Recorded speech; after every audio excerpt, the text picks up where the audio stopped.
오늘은 고린도 후서 5장 1절로 5절 말씀 가지고 하늘 안에 비인위적인 내세적 삶에 대해서 말씀 나누겠습니다. 비인위적인 사람의 손으로 인위적이라는 것은 뭔가 가공하고 손댄 그런 얘기예요. 자연이 아닌 것이죠.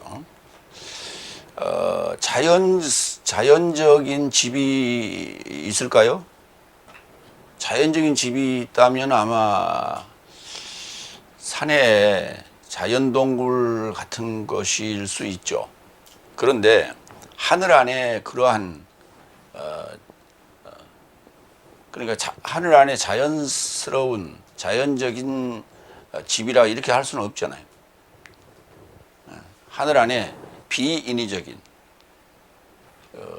뭔가 손대서 만들어진 어떤 그런 손으로 만들어진 어떤 그런 것이 아닌 집을 우리는 지금 소망하고 있다는 거예요. 하늘 안의 집. 그런데 일반적으로 우리가 지금 교회 다니면서 간증들을 보면 천국에 갔다 왔다 이렇게 간증하는 분들을 얘기를 들어보면 거기에는 정말 뭐 고대 광실 집이 있었고 맨션이 있었고 또 뭐 그게 또 그 3층으로 돼 있었고 뭐 또 지옥도 뭐 3층으로 돼 있는데 뭐 이런 식으로 그건 전부 다 인위적인 거 아니에요. 그들이 봤던 것은 다 인위적인 거예요. 사람들의 손에 의해서 만들어진 어떤 그런 세상에 있는 건물과 같은 것을 보고 왔다는 거예요. 그러니까 결국은 뭘 본 거예요? 세상 본 거예요, 세상. 세상이 곧 우리가 머물러야 될 집은 그런 집이 아니고 하늘이라는 집이 우리가 소망하는 집이고 그 집에 우리가 거하게 된다면 내가 지금 거하고 있다면 현지적인 것입니다. 그것이 그렇게 거하고 있다면 결국은 내세적 집하고 연결되는 거예요. 그게. 그러니까 우리가 현세와 내세는 연결되는 거예요. 그래서 우리 일반적으로 우리 무속 같은 데서는 공덕을 쌓는다. 천주교 같은 데서도 공덕을 쌓는다. 불교에서도 공덕을 쌓는다. 이런 말들을 많이 해요. 그래서 현재의 공덕이 내세의 우리의 삶을 보장하는 것으로 자꾸 얘기를 합니다. 맞습니다. 현세의 우리의 삶이 어떠하느냐에 따라서 내세로 바로 직결된다라고 해요. 그러니까 우리가 숨이 끊어지는 것은 보이고 안 보이고의 차이지. 현세에서 형성된 그러한 그 공덕이 또는 어떤 그 삶이 내세적으로 연결되는 것이다. 그대로.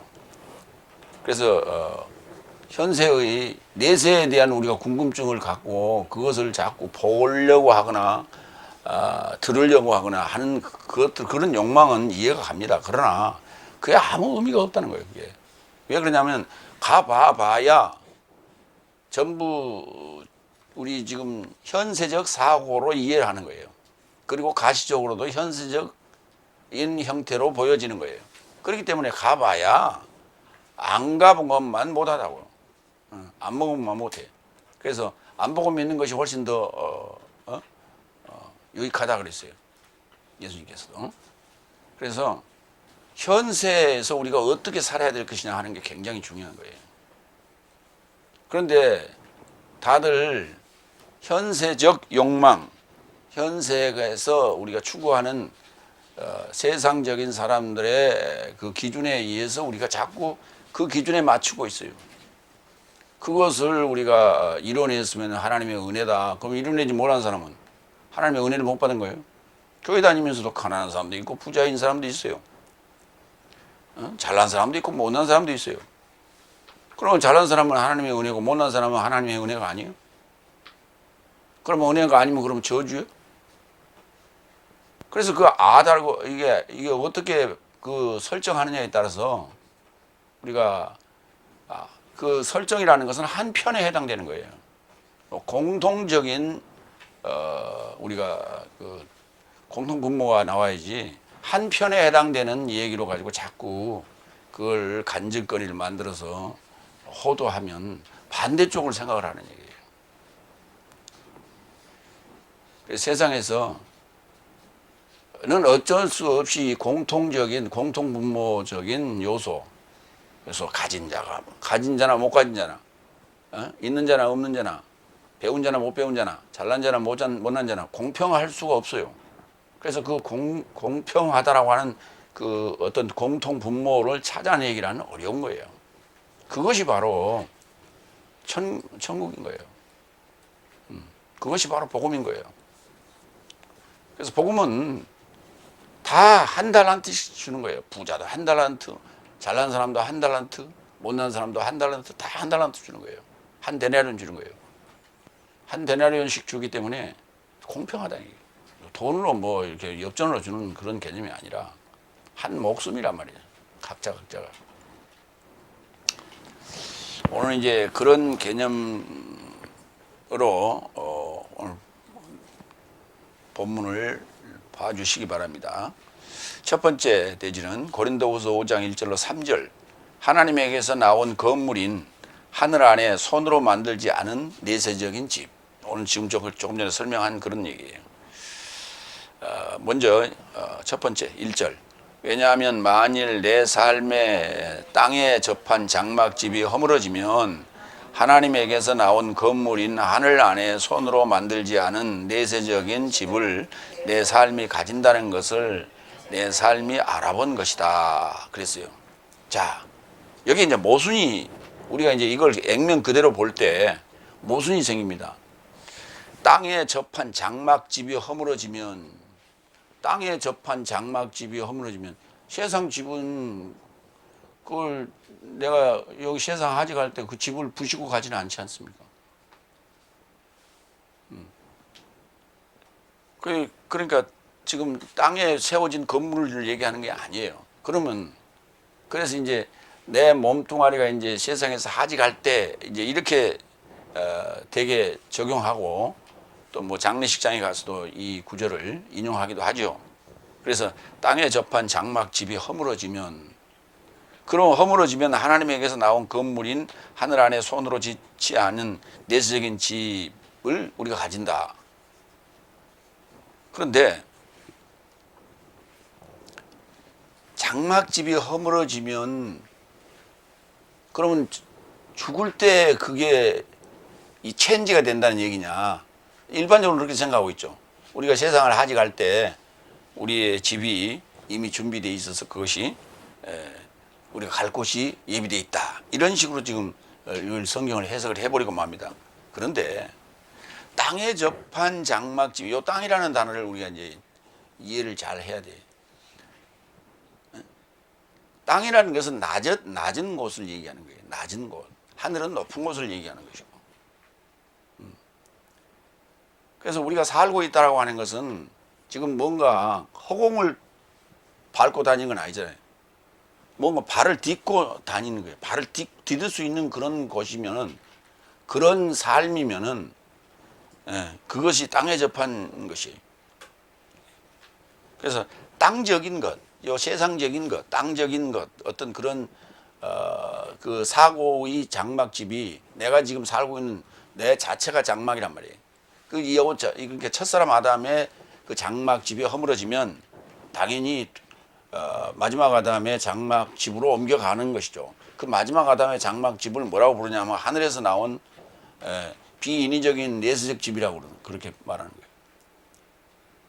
그러니까 우리가 보는 세계의 그 어떤 집을 얘기하는 것도 아니고, 그 다음에 세상을 하지가는 그 순간을 지금 얘기하는 것도 아니란 말이에요. 우리가 이 땅에 살아가는 동안에, 가는 과정에서 이 땅에 접한 장막집이 허물어져야 돼요.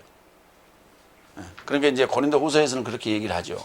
그런데 이제 히브리서에서는 첫 장막을 얘기하는 거예요. 첫 것이 허물어지지 않으면은 새 집이 세워지지 않죠.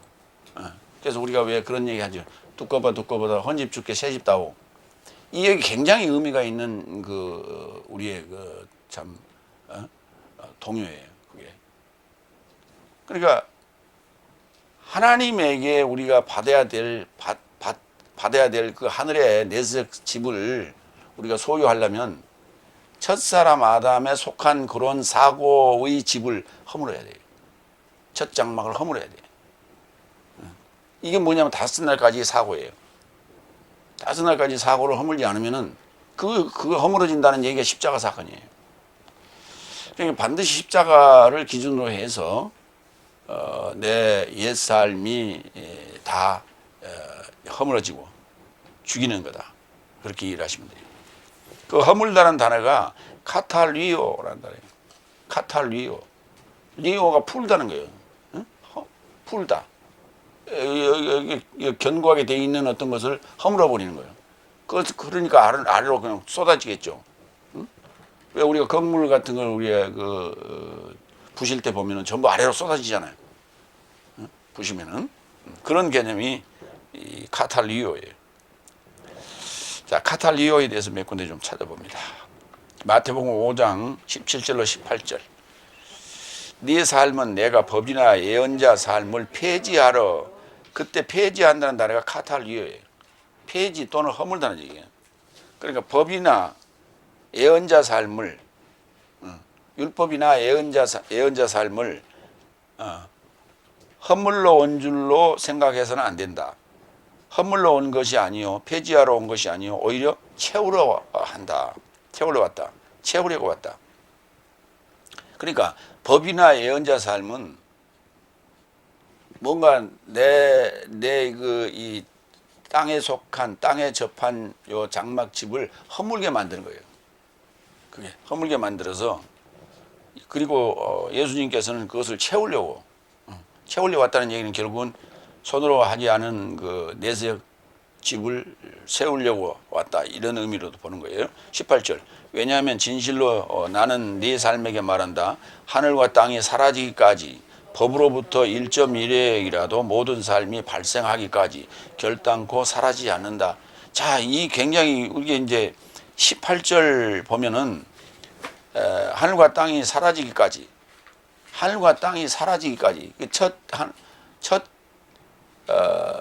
처음 하늘과 처음 땅을 얘기하는 거예요. 처음 하늘과 처음 땅이 사라지기까지. 그럼 처음 하늘과 처음 땅이 사라지면 새 하늘과 새 땅이 오죠. 사라지기까지.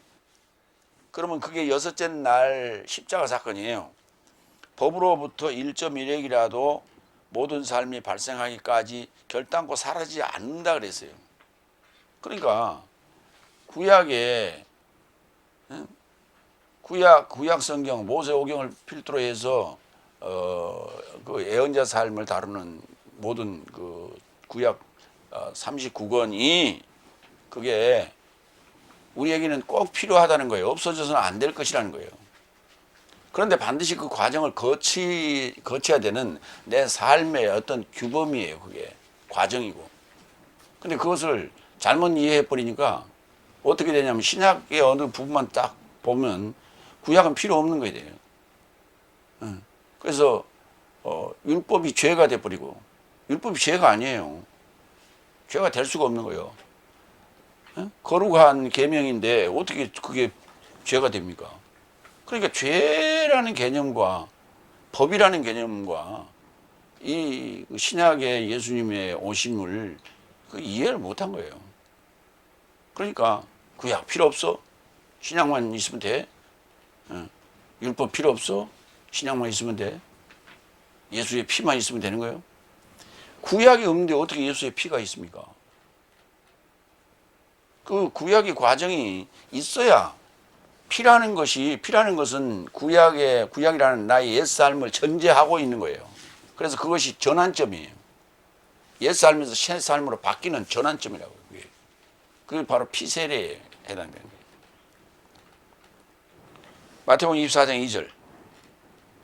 그러자 예수께서 저 삶에게 언급하셨다. 이 모든 삶을 보지 못하느냐? 진실로 나는 네 삶에게 말한다. 여기 돌에 접해 결단코 노임받지 못한다면 돌은 결단코 허물어지지 않을 것이다. 여기 지금 노임 받는다는 단어지, 이게 RPM이라는 단어가, 이게 허물다는 단어가 아니고 카탈리오라는 단어가 허물다는 단어예요. 그러니까 이거 결코 노임 받지 못하면, 그러니까 이게 지금 성경을 볼 때 다 이게 비유예요. 돌, 그러니까 진짜 돌로 생각하는 거예요. 이게 다 지금 우리가 존재들이란 말이에요. 한 목숨들이에요. 이 목숨들을 예루살렘이라고 하는 옛 예루살렘이죠. 새 예루살렘이 아닌 예루살렘이라고 하는 것이 이제 바로 옛 삶이고, 땅에 접한 그 장막집에 해당되는 거예요. 그것이 돌이 켜켜이 쌓여 있는 것처럼, 그 돌이 켜켜이 쌓여 있으면 이게 뭡니까, 무너질 수가 없죠. 허물어질 수가 없죠. 근데 돌이 쌓여 있는 것은 돌과 돌 사이에 그걸 물고 있는 시멘트라든지 이런 것들이 지금 결국은 물고 있는 거거든. 마찬가지로 우리 각자 성도들인 목숨들이 다섯째 날에 속한 이 존재들이 누군가의 지금 그 끈에 지금 잡혀 있는 거거든. 응? 다섯째 날에 속한 교회에 그 목사의 그 메시지에 잡혀 있는 거예요. 그래서 그걸 노임받지 못하면, 거기서 놓여지지 못하면 허물어지지 않는다니까, 성이. 근데 마태복음 24장에 그 예루살렘 성이 허물어졌다라고 번역을 해버렸어요. 그래가지고 AD 70년에 그게 허물어진 것으로, 그렇게 역사적인 것으로 갖다가 해석을 해버리고 말았단 말이에요. 왜냐하면 본문에 대한 정확한 번역이 안 돼 있는 거예요. 그러니까 어떤 선입견을 가지고 번역을 해버렸어요. 그러니까 선입견을 가지고 번역해버리면은 본문보다 선입견이 우선인 거예요. 역사적인 어떤 선입견으로 들이대면 그게 우선이 돼버려요. 하나님 말씀은 뒷전이 된다니까. 이런 게 하나 둘 자행이 되다 보면 하나님 말씀이 중요하다라고 하는 것이 무감각해져요. 그래서 그 하나님의 말씀을 제대로 번역해야 된다라고 하는 그 어떤 강박가짐이 없어져요. 희미해져요. 그래서 대충 해버리는 거예요.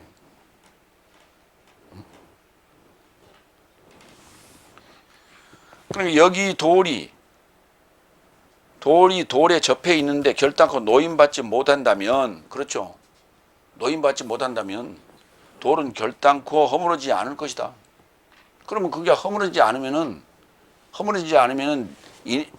하늘 안에 있는 비인위적인 내세적 집을 가질 수가 없다니까요. 소유할 수가 없다니까요.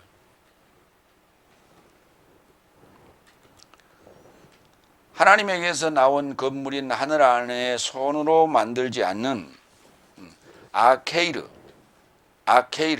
케이르가 손이에요. 아가 붙었어요. 이건 아니라는 얘기예요. 부정 접두사예요. 손이 아닌 뒤에 포이에토스가 붙었어요. 그건 뭐냐면 만들다라는 포이에오라는 동사에서 만든 거예요. 그러니까 손으로 아닌 작품, 손으로 만들지 않은 작품, 손으로 하지 않은 작품, 그런 내세적인 집을 내 삶이 가진다 그랬죠. 자, 지금 이제 이걸 이제 보충 설명하는 구절들을 좀 보겠습니다. 마태복음 26장 61절. 그런 후 두 증인 삶이 다가와서 언급하였다. 이자가 단언하였다. 내가 하나님의 성전을 허물고 카탈리오 3일 삶으로 인하여 그것을 세움이 가능하다고 했다. 그러니까 카탈리오라고 하는 이 허물어지는 것은 반드시 세워지는 그 다음 단계가 분명히 지금 따라오는 거예요.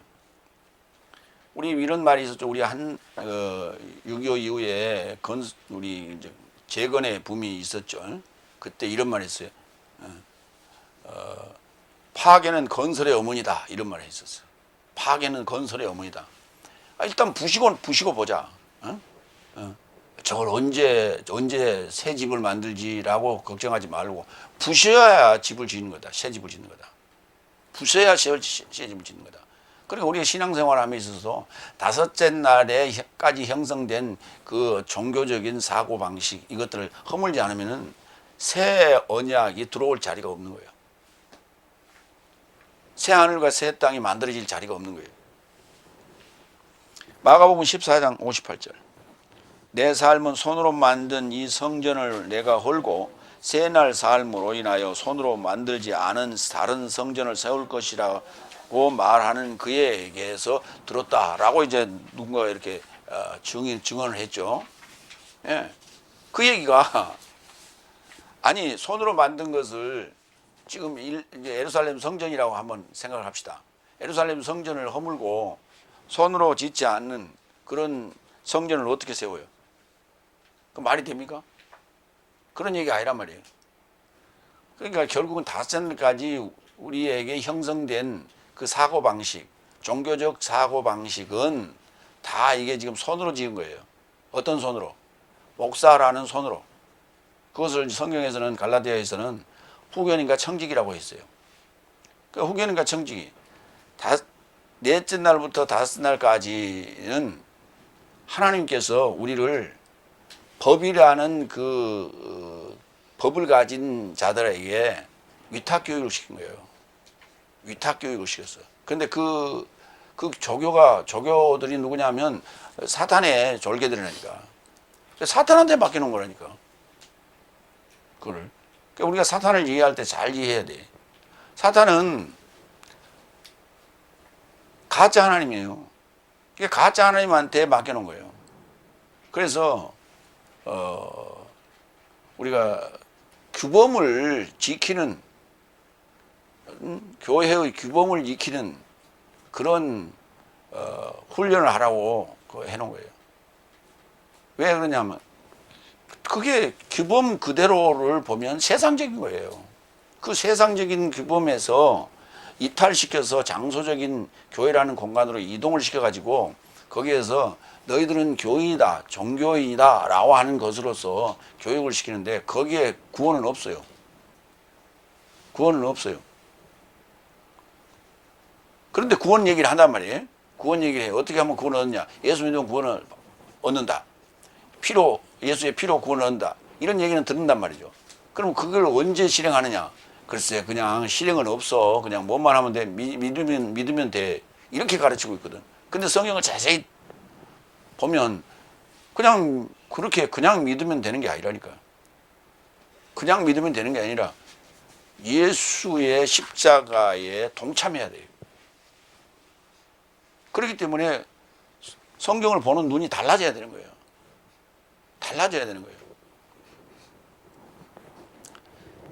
골로새서 2장 11절로 12절도 볼까요?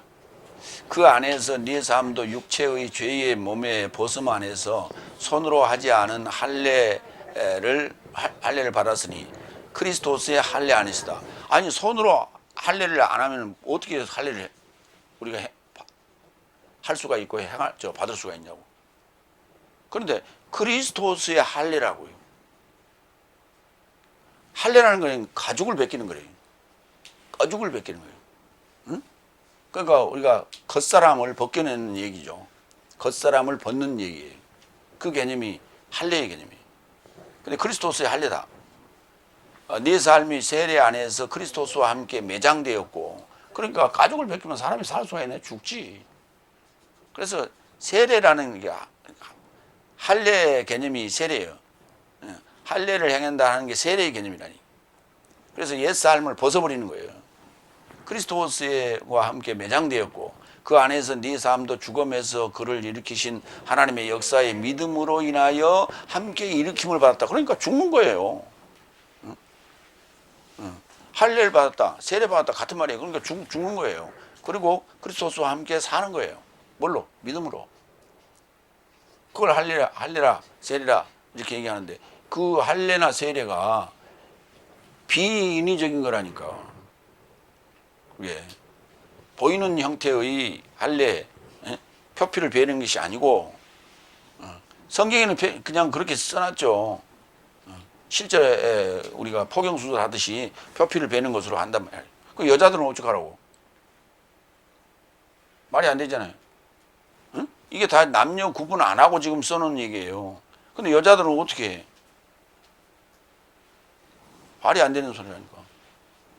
근데 아무도 여자들은 얘기 안 해. 왜? 아프겠다. 근데 나는 안 아프겠다. 그럼 나는 해당 사항 없어, 그러면. 근데 아무도 항의를 한 적 없어, 여자들이. 히브리서 9장 12절.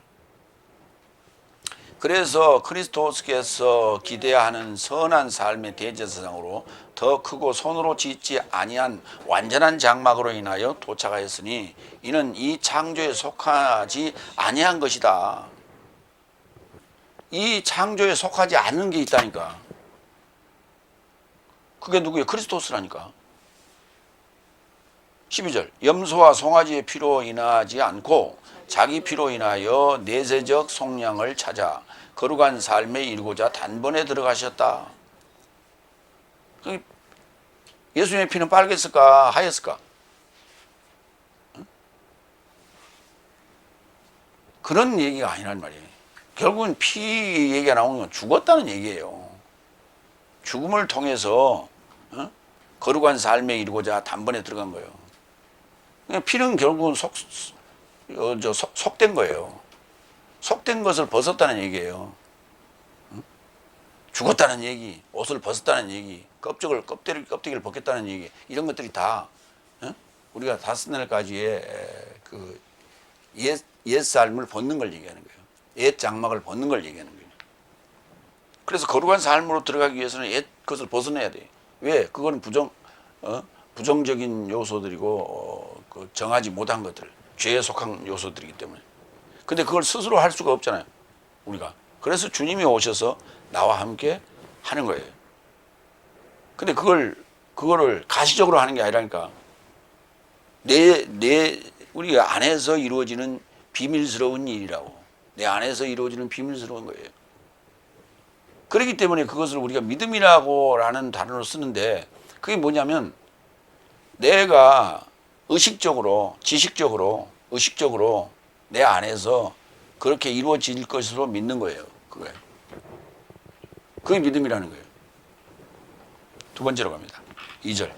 왜냐하면 하늘에서 나온 내 삶의 거처를 덧입기를 갈망하는 내 삶도 이 안에서 신음한다. 그러니까 파울로스가 지금 하는 얘기예요. 파울로스가 이 내세적인 비인위적인 내세적인 그 집을 거처를 덧입기를 갈망하는 내 삶도 이 안에서 신음한다고. 지금 가시적으로는 지금 이게 땅에 접한 장막 집에 있는 거예요. 가시적으로는.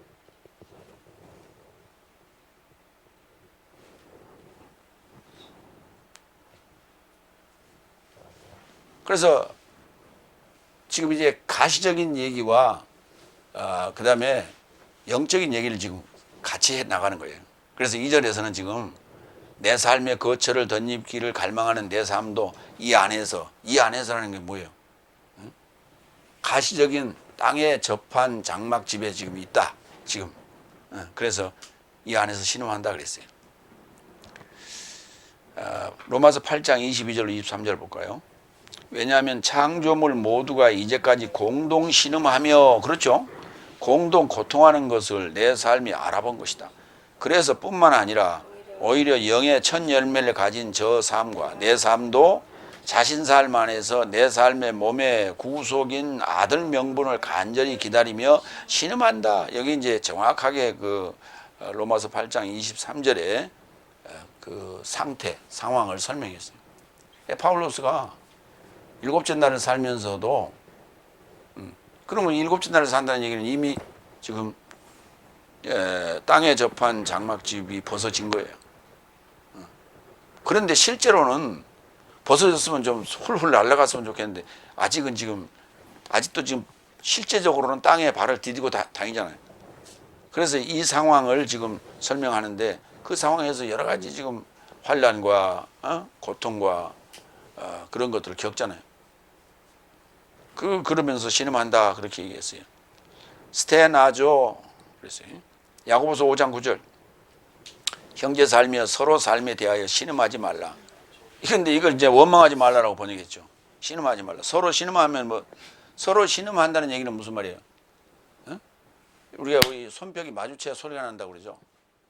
그러니까 형제끼리 서로가 뭐예요? 형제 삶이에 서로 그랬죠.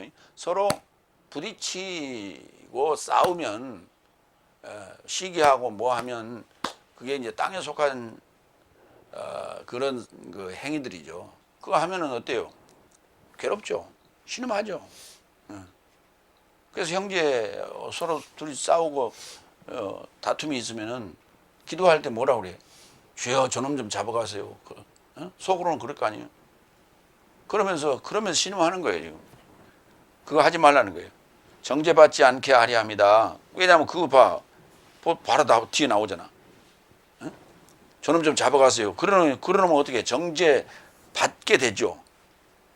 그래서 그런 일이 없도록 서로 신음하지 말라. 보라 심판자가 문 앞에 서 계신다. 그러니까 신음한다라고 하는 것은 뭐예요? 그걸 받아줄 대상이 있어야 되겠죠. 근데 서로 간에 신음하지 말라는 거예요. 그 신음은 누구한테 해야 돼? 하나님한테 하는 것이죠. 하나님한테. 그런다고 빨리 좀 데려가, 하나님 나 좀 빨리 좀 데려가. 그 얘기는 아니죠. 근데 어쩌면 지금 사도들의 삶이 굉장히 일찍 세상을 떠났죠. 순교를 당했죠. 그래서 그 신음하는 것이 너무 안타까워서 빨리 데려갔는지도 모르죠. 그런다고 빨리 달라고 그렇게 신음해서는 안 되겠죠. 세 번째, 내 삶이 입었으면 벌거벗지 않은 삶으로 발견될 것이다. 그렇죠, 당연하죠. 그래야 되죠. 그래야 됩니다. 골로새서 3장 9절로 10절. 네 삶이 서로에게 거짓말하지 말라. 옛사람을 그의 행실과 함께 벗어버리고, 그렇죠, 자기를 창조하신 자의 형상을 조차 인식에 이르고자 새로워진 생사람을 입었으니. 엔듀오, 듀오, 옷 입다, 안에 들어간다, 뭐 이런 말이. 생사람을 입었어요. 생사람을 잡는 게 아니라 생사람을 입었어. 옛사람을 잡아야 돼. 생사람 잡으면 안 돼. 옛사람은 잡고 생사람은 입어야 되는 거예요. 그러니까 우리가 새로워졌다는 게 뭐냐면 창조하신 자의 형상을 쫓아가야 돼. 창조자의 반열에 우리가 들어가야 된다, 그런 얘기예요. 창조자. 그러면 없는 것을 어떻게 만들어내는 걸 그걸 창조한다. 그러면 무슨 뭐 마술쟁이가 뚝딱 하듯이 이걸 우리가 창조라고 생각하는데 그건 아니에요. 한번 생각해 보세요. 지금까지 쭉 살아온 그 사고방식을 그걸 버리게 하고 뜯어 고치게 해서 새 사람을 입는다. 이거 얼마나 어려운 일이에요. 새 것 만드는 게 훨씬 우리가 일반적으로 그렇게 했어요. 집 수리하잖아요. 리모델링 하기도 하고 그렇게 집을 그대로 놓고 수리하기도 하고 이런 상황을 우리가 볼 때가 있는데, 그때 사람들은 이렇게 얘기합니다. 아예 집 부시고 새 집 짓는 게 훨씬 더 쉽겠다, 그런 얘기예요. 맞아요. 그래서 옛사람을 버리게 하고 새사람을 입게 하는 이 고침의 과정, 이 수리 과정, 이게 굉장히 어렵고 힘든 거예요. 그 그걸 창조라 한다고 그래요.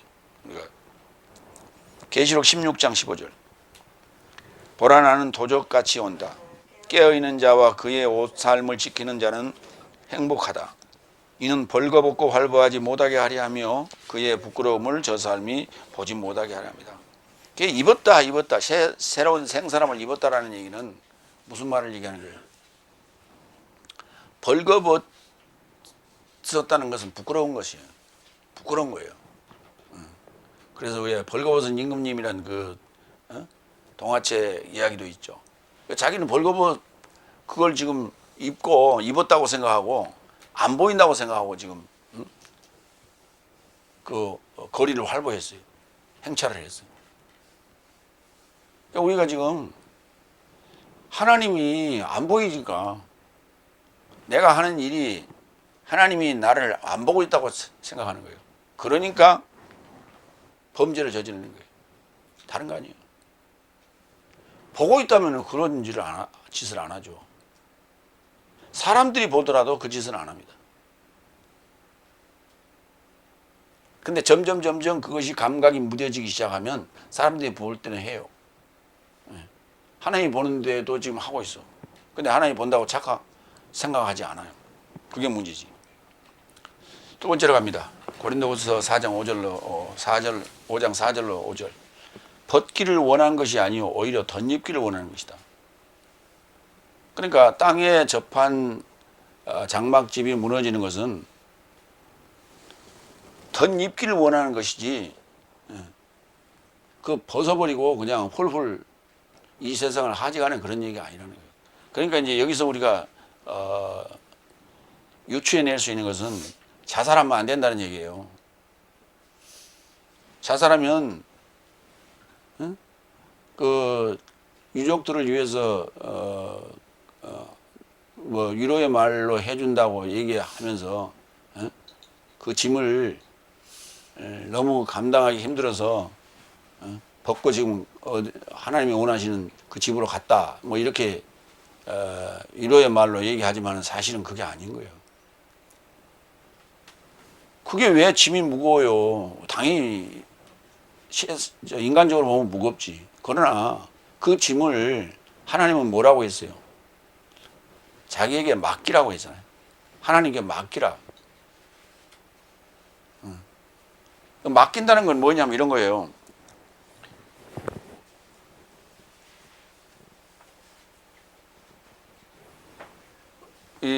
우리 아이들이 엄마한테 나 이거 몰라 엄마가 알아서 해 하고 집어 던져버리고 가죠. 이게 맡기는 거예요. 그럼 엄마는 어떻게 해? 그 가방 들고 와야지. 다음날 또 학교 보내야 되니까. 뭐 그런 개념이에요.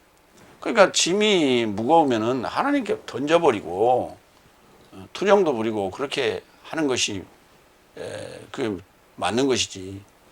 그 목숨 끊어버리면 무슨 의미가 있어요? 그래놓고 하늘나라 갔다고? 그건 말도 안 되는 소리예요.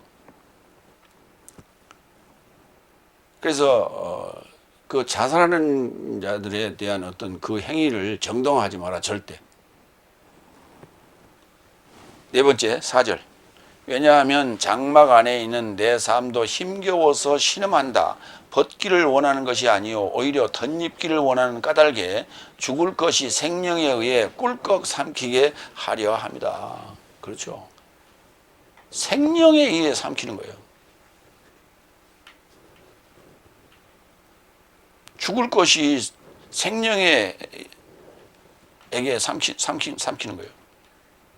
그러니까 결국은 무슨 말이에요? 이동이란 말이에요. 우리가 장소적 이동, 사고의 이동, 우리 지식의 이동을 얘기하는 거예요. 그 이동이라는 게 단순 이동이 아니에요. 변화예요. 엄청난 변화. 지금 한번 생각을 해보세요. 요한복음 1장 1절.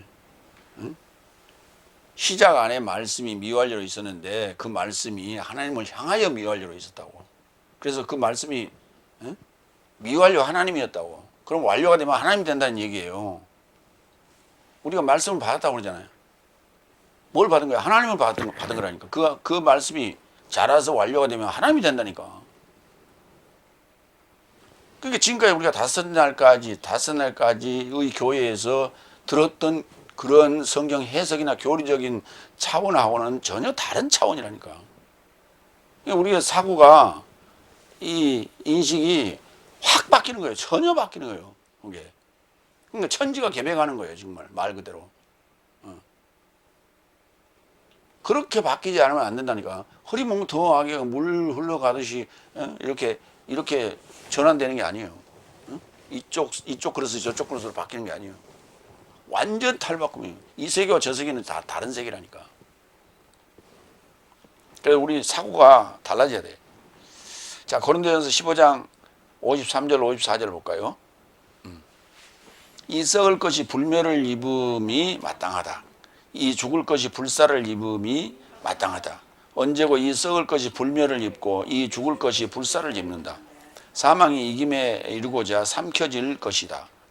그때 기록된 말씀이 발생할 것이다. 그때 기록된 말씀이 되는 거라니까. 되어지는 거라니까. 고린도전서 15장 상황이 부활장이거든. 그래서 사망이 이기면 삼킴받아야 돼. 사망이 생명에 삼킴받아야 돼. 그래야만이 기록된 말씀이 이게 되어지는 거라니까. 그대로 이루어지는 거라니까. 자, 이제 반대쪽을 볼까요?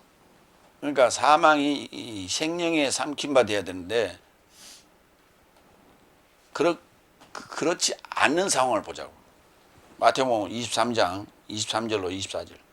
위선자 삶인 서기관 삶과 바리새인 삶이요. 이게 지금 다섯째 날에 속한 지도자들이에요. 교회 지도자, 종교 지도자들. 위선자 삶인 서기관 삶과 바리새인 삶이요. 네 삶에게 화로다. 박하와 회양과 구민초를 11조로 떼고 있으나 법의 중요한 삶인 심판과 긍휼과 믿음을 놔주었기 때문이다. 이런 삶도 행하고 저런 삶도 놔주지 않음이 마땅하다. 소경 삶인 인도자여 한날 살이를 걸러내고 약대는 삼키는구나. 지금 요즘 그 교계에서 일어나는 그 법적 다툼 또는 그 건물을 또는 어떤 그들이 소유하고 있는 어떤 그런 경제적인 요소들을 탈취하고자 하는 이런 것, 이런 것들이 아주 뭐 밥 먹듯이 자행되고 있는데, 요즘에 보면 뭐 지금 그 조영기 목사가 타계하고 난 다음에 여의도 순복음교회와 뭐 강남 순복음교회와의 어떤 그런 마찰들, 그 다음에 그런 거와 동시에 또 성 문제와 또 이게 복잡하게 지금 아주 지금 난리가 아닙니다. 지금 이 세상이 난리가 아니야. 그러니까 지금 이 교계의 이 혼탁한 상황이, 다섯째 날 교회를 얘기하는 거예요. 다섯째 날 교회의 이 혼탁한 상황이 뭐와 맞물려서 지금 돌아가고 있냐면, 지난 20대 대선 선거와 맞물려서 돌아가면서 지금 한마디로 개판 5분전이 되는 거죠. 거기에다가 신천지까지 끼어들고 또 무당까지 끼어들고, 이거 완전히 뭐 잡탕이야 완전히. 그래서 지금 어떻게 손을 쓸 수 없을 정도로 다섯째 날 교회가 지금 타락돼 있어요. 심각한 문제예요. 언제 하나님께서 심판을 내려도 문제가 안 될 만큼 타락돼 있어요. 그래도 아직 정신들을 못 차리고 있어요. 원인은 뭐냐 하면, 목회자들은 아예 지금 다섯째 날 후견과 청지기들, 위선자들이라고 그랬죠. 위선자인 서기관 삶녀, 바리새인 삶, 이들은 양심에 화인 맞아가지고 완전히 눈깔이 돌아버렸어요. 그렇기 때문에 얘들을 기대하는 것은, 변화를 기대하는 것은 어느 도단이 말이 안 돼. 그럼 누가 변해야 되냐? 성도들이 바뀌어야 돼요. 성도들이 바뀌어야 돼요. 거기 있지 말고 나오라 이거야. 옛말에 우리가 중이 절이 싫으면 떠나야 된다. 거기 왜 붙어 있어? 그냥 나와.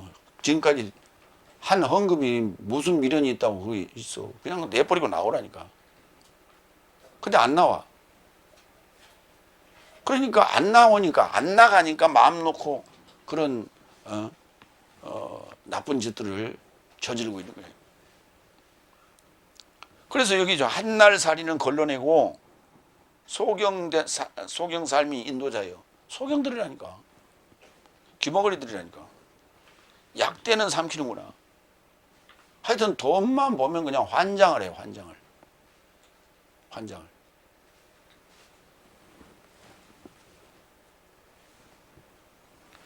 베드로전서 5장 8절로 9절. 네 삶은 침착하고 깨어있으라. 왜냐하면 네 삶의 고발자 마귀가 포효하는 사자같이 누군가를 삼키려고 찾아 활보하고 있다. 세상 안에 있는 네 형제 삶에게 접하여 완성될 고난에 동일한 삶을 네 삶이 알아본 것이니 저에게 네 삶은 믿음으로 굳세게 대항하라. 믿음이 없이는 다 넘어간다니까. 다 넘어가. 지난번 대선 때 안 봤어? 어? 무당 맨날 무당하고 같이 살고 지도 거의 뭐 준무당에 해당되는 그 김건희, 그 후보자 윤석열이 가서 맨날 안수해주고 거기 뭐 상담해주고 맨날 그 무슨 뭐 그 권력에 아부해가지고 뭐 뜯어먹을 거 있다고.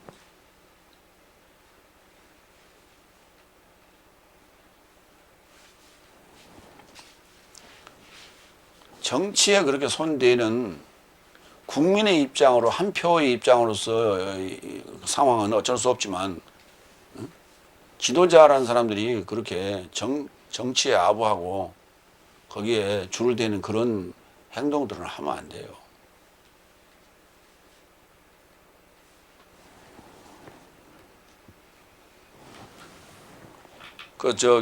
사두개인적 사고예요. 그러니까 결국은 이게 믿음이 없어서 그런 거예요. 믿음이 없어서 지금 마귀에게 잡혀 먹인 거예요. 근데 자기들은 지금 그걸 자기가 무슨 뭐 잘나서 그대 와서 자기한테 아부했다고 무릎 꿇고 머리 들이밀고 안수해달라고 그러고 기도해달라고 그러고 그러니까 그것이 자기가 잘나서 그런 줄 알고 자빠지고 있어요. 전혀 지금 주변의 얘기를 들으려고 하지도 아니하고 성경을 다시 보려고 생각지도 않고 자기가 다 안다고 착각하고 앉았어요. 요한복음 14장 6절로 볼까요? 생명에 우리가 삼켜야 되는 꿀꺽 이렇게 삼키는 거예요. 우리 약 먹을 때 꿀꺽 이렇게 먹죠. 그렇게 먹듯이 그 생명은 누구냐? 아주 정확하게 나왔어요. 예수께서 그에게 말씀하시다. 내가 길이요 진리요 생명이니 나로 인하지 않으면 아무도 아버지를 향하여 오지 못한다. 아버지를 향해 간다는 얘기가 무슨 말이냐면 요한복음 1장 1절 얘기 아까 얘기했지만 로고스 말씀이 완료돼서 하나님 된다는 얘기예요. 그게 그 얘기를 얘기하는 거예요. 다섯 번째 5절. 그래서 이 같은 것에 이르고자 내 삶을 실행하신 분은 하나님이시며 성령의 보증을 내 삶에게 주신 분도 하나님이시다고. 하나님에 대한 이제 정의를 정확하게 했어요.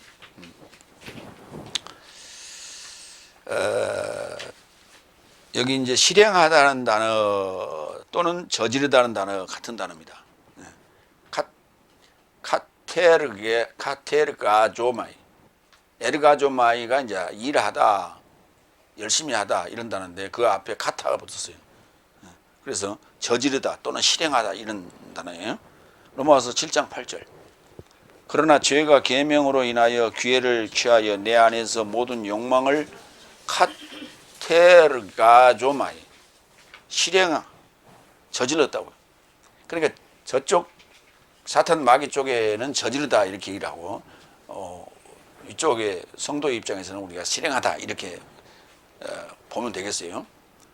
왜냐하면 법이 없으면 죄는 죽음이다. 그러니까 죄가 계명으로 인하여 이 계명이 법 아니에요. 법 없으면 시체죠. 법 없으면 시체예요. 근데 법이 있으니까 죄가 계명으로 인하여 기회를 타서 내 안에서 욕망을 이렇게 저질렀다고. 그러니까 무슨 얘기냐면 하지 말라 하면 더 한다고. 하지 마 그러면 더 해. 그게 뭐냐면 죄성이에요. 하지 말아라 하면 더 해. 그게 죄성이에요. 그러니까 하지 마가 계명이거든. 근데 죄가 그걸 가지고 기회를 타서 안 볼 때 한다니까.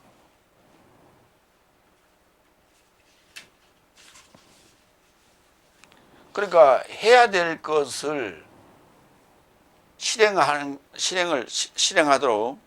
하나님께서 우리에게 주셨는데 하지 말라는 꼭 한다니까.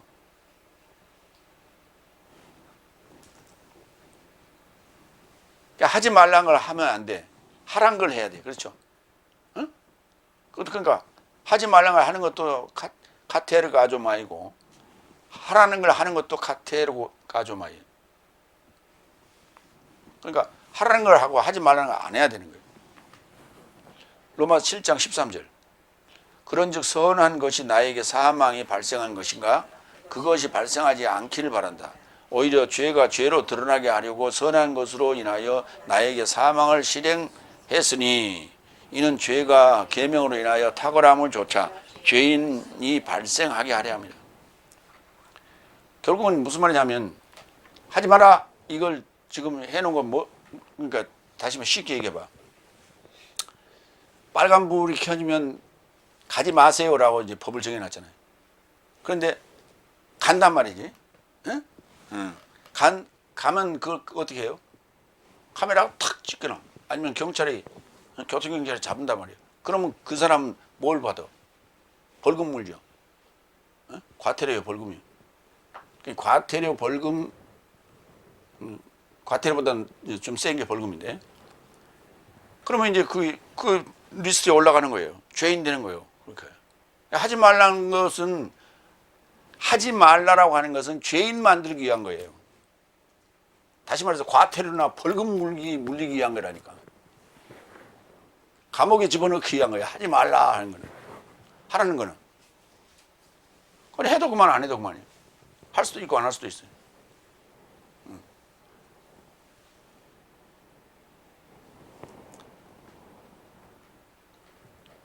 로마 7장 13절 읽었어요? 실행했으니 사망을 실행했으니 이는 죄가 계명으로 인하여 탁월함을 조차 죄인이 발생하게 하려 합니다. 죄인 만드는 거예요. 죄인 되게 하는 거예요. 우리가 법을 준 이유가 그거라니. 법을 준 이유가. 그러니까 하라는 것도 사실 그것도 안 하면 또 그것도 죄인이에요. 부모에게 효도하라 그랬는데 안 하면 그것도 죄인이에요. 하지 말라는 걸 하는 것, 그 다음에 하라는 걸 안 하는 것, 그것도 죄예요.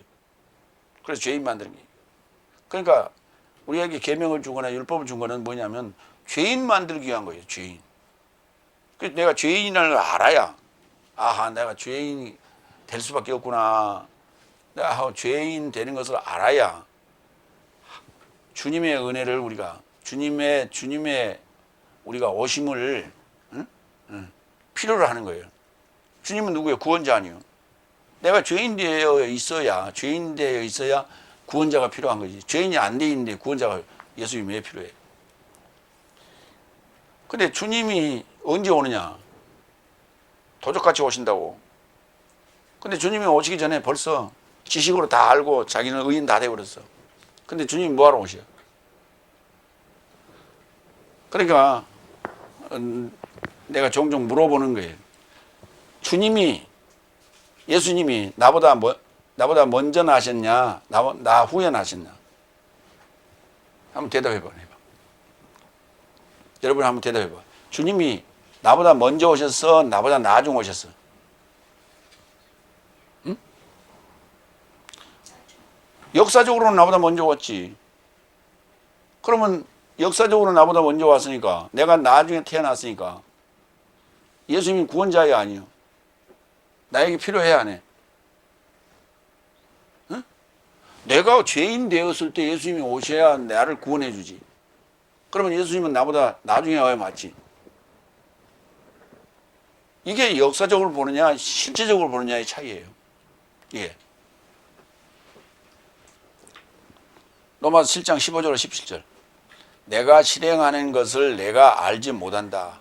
왜냐하면 내가 원하는 이것을 실행하지 않고 오히려 미워하는 저것을 행하기 때문이다. 내가 원치 않는 저것을 행하거든 내가 법에게 좋다는 것을 시인한다. 그러나 이제는 더 이상 그것을 내가 실행하지 않고 오히려 내 안에 거하는 죄가 한다. 그러니까 여기 실행한다는 단어가 있고 행한다는 단어가 있는데 실행한다는 단어는 카테르가조마이고 행한다는 단어는 포이에오예요. 포이에오. 그래서 행하는 것은 내가 이렇게 뭔가 만지작거리는 거예요. 내 의지요. 내 의지로 하는 거예요. 포이에오는 내 의지로 하는 거고 카테르가조마이 실행하는 것은 내 의지가 아니에요. 그러니까 죄를 저질렀다. 내 의지가 아니라니까. 그러면 우리가 예수를 똑바로 제대로 믿는다라고 하는 것은 내 의지를 찾는 거예요. 응? 그 전에 내 의지를 찾기 전에는 내가 사탄에게 끌려다니는 거예요. 끌려다니는 거예요. 종로로 하는 거예요. 그러니까 내 의지가 아니라니까. 내 의지를 찾는 것이 지금 우리가 신앙생활이다. 근데 신앙생활 안 하려고 이리 빠지고 저리 빠지고 뺀질뺀질하고 다니는 사람도 있죠. 그건 뭐냐면 내 의지로 살고자 하는 것이 아니라 누군가에 끌려다니기를 원하는 거예요. 끌려다니기. 그 좋은 쪽으로 끌려다니면 좋지. 나쁜 쪽으로 끌려다니니까 문제지. 고린도후서 1장 21절.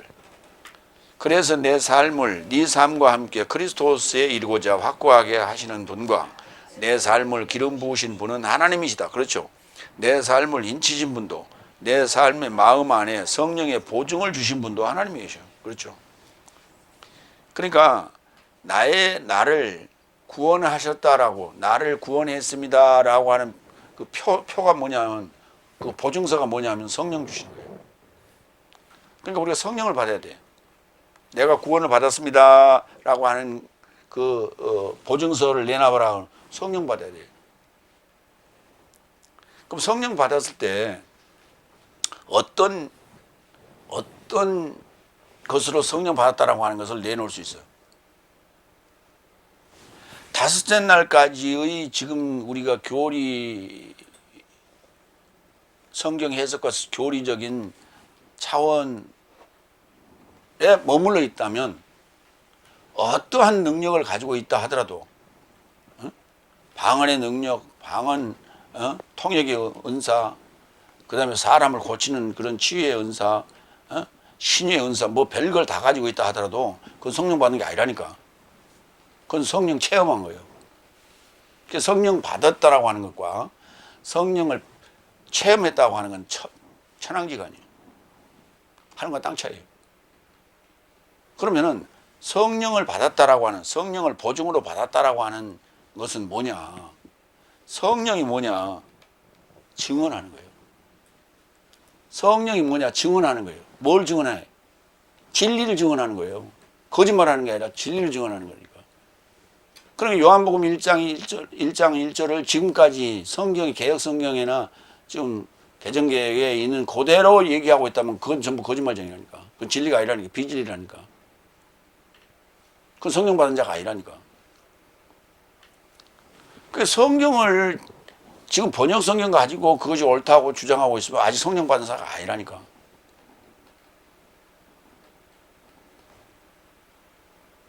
응? 그러니까 성경은 이렇게 해석해야 된단 말이에요. 아시겠죠? 에베소 1장 13절로 14절도 볼까요? 그 보증이라는 단어 한번 따라 해봐요. 아라본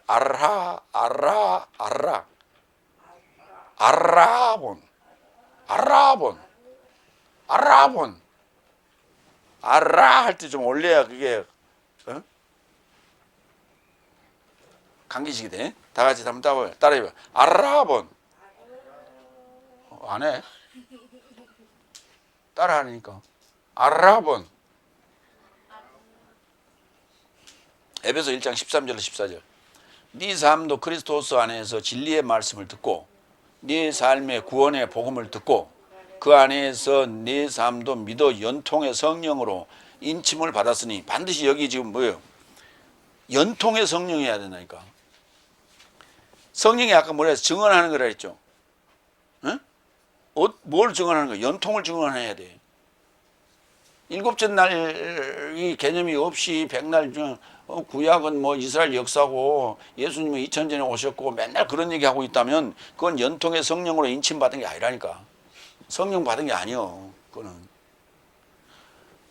지금 스타워르스에서 지금 하고 있는 요 새로운 번역의 핵심적인 몇 가지가 있다고. 그런 것들을 그런 얘기를 전혀 모르고 있다면 일곱 날 쉽게 해서 일곱 날 전혀 모르고 있다면 아직 성령 받은 게 아니라니까. 그럼 이 땅 위에 지금 지구상에 구원받을 자가 몇 명이나 되겠어? 한번 생각을 해봐요. 그럼 말이 되냐고 자꾸 얘기를 하는데, 아니 지금까지 예수님 오시고 나서 2000년 동안 몇 명이나 구원받았겠어? 한번 생각해봐. 예수 믿는 사람이 얼마나 됐어?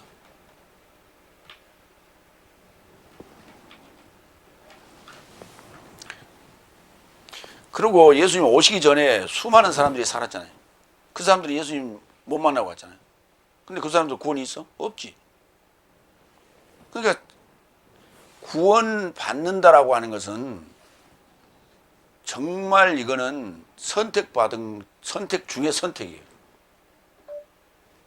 알겠어요? 구원 받는다라고 하는 것은 선택 중에 선택이에요. 그러니까 근데 우리는 그것을 예수 믿으면 다 구원 얻는다고 다 착각하고 앉았어. 선택 중에 선택이면 몇 명이나 됩니까? 몇 명 안 되지. 그러면 그 넓은 천국에 그 사람들이 텅텅 비어 있을 거 아니에요. 착각하지 말라니까. 한 사람이 가도 꽉 차 있고 100명이 와도 꽉 차 있어. 그런 장소적 개념으로 우리가 이해해서는 곤란하다고. 에베소 1장 13절 14절. 네 삶도 그리스도스 안에서 진리의 말씀을 듣고 네 삶의 구원의 복음을 듣고 그 안에서 네 삶도 믿어 연통의 성령으로 인침을 받았으니 그는 두루 행하심의 구속에 이르고자 그의 영광의 찬양에 이르고자 내 삶의 상속권의 보증이시다고. 우리가 구원받았다고 하는 개념이 뭐냐면 상속자 되는 거라니까. 상속권을 보증이시라고. 누가? 그리스도스가. 하나님이. 그걸 우리가 믿음이라고 하는 관계는 서로 이렇게 보증하는 관계여야 돼. 돈 좀 빌려주시오. 은행에 가서 우리가 돈 빌려달라면 은행이 뭐라 그래? 담보 제공하시오 그러잖아. 담보 없이는 안 됩니다. 나는 담보는 없는데 그러면 신용대출을 해가세요. 신용대출은 쬐끔해. 예, 담보물이 없으니까. 담보물이 뭐냐면 보증이에요. 보증. 그러니까 돈 못 갚으면 그걸로 대신 갚을 겁니다. 이거거든. 담보물. 그러니까 하나님이 진리입니다. 하나님의 말씀을 우리가 들으면 구원을 얻습니다. 라고 하는 그 보증으로 담보물이 뭐예요? 그리스도스, 예수님이에요. 우리에게 주신 거예요. 담보물로.